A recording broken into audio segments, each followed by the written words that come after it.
Bonsoir, les informations bref pour ce jeudi 15 juillet.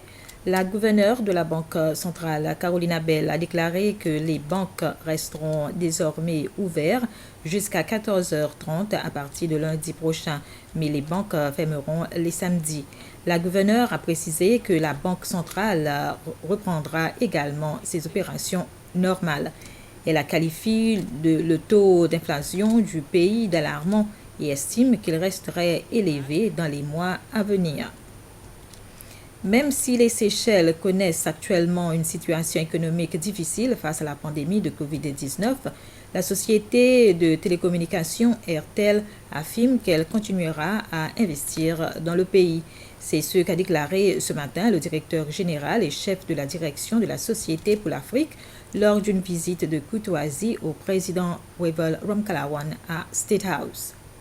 En 1998, les Seychelles, en dehors de l'Inde, sont devenus le premier pays de la région où Airtel a établi une succursale. Depuis lors, l'entreprise offre plusieurs services dans le domaine des technologies de l'information et de la communication, tels que les services de téléphone portable, les lignes fixes et les services Internet. M. Mandava a dit qu'au cours des années, Airtel a augmenté le nombre de ses tours de 52 à 78. Il a déclaré que la société identifie actuellement des régions à Mahé, Praslin et La Digue où les gens ne reçoivent pas de connexion téléphonique et Internet. Airtel dit qu'il est en train également d'identifier d'autres endroits sur les îles où il peut vendre ses produits et services. Lors de sa visite à State House, M. Mandava a également rencontré le vice-président Ahmed Afif, responsable du département des technologies de l'information et de la communication, ainsi que son secrétaire principal, Benjamin Chopi.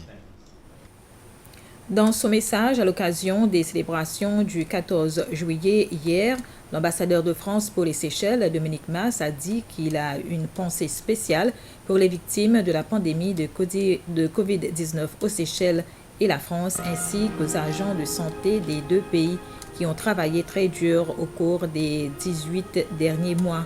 Monsieur Mas s'exprimait hier soir à l'hôtel Nordhome à Glacis. Les invités d'honneur de l'événement étaient le président Ramkalawan, le président de l'Assemblée nationale Roger Moncienne, d'autres responsables des pouvoirs exécutifs et législatifs du pays, ainsi que des membres du corps diplomatique. Écoutons l'ambassadeur Mas. Cette année encore, les conditions sanitaires actuelles ne nous permettent pas de nous rassembler plus largement pour commémorer notre fête nationale et pour célébrer les valeurs que nous avons en commun: liberté, égalité, fraternité. C'est au nom de cette fraternité que je voudrais en premier lieu avoir une pensée pour toutes les personnes qui, aux Seychelles comme en France, ont été durement touchées par la crise sanitaire qui se prolonge. Je pense à ceux qui ont perdu un être cher. Je pense à ceux qui ont eux-mêmes été touchés par la maladie, à ceux qui souffrent des restrictions de vie sociale qui nous sont imposées depuis plus de 18 mois, à ceux qui ont été économiquement affaiblis par cette crise. À tout cela, je veux leur dire, leur répéter notre solidarité.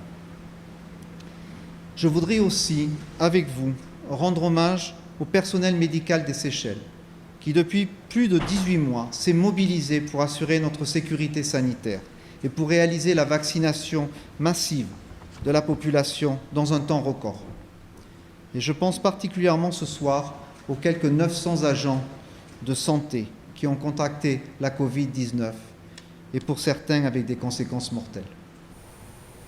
Pour sa part, le ministre des Affaires étrangères et du Tourisme, Sylvestre Radegonde, a salué les excellentes relations entre la France et les Seychelles au cours de ces dernières années.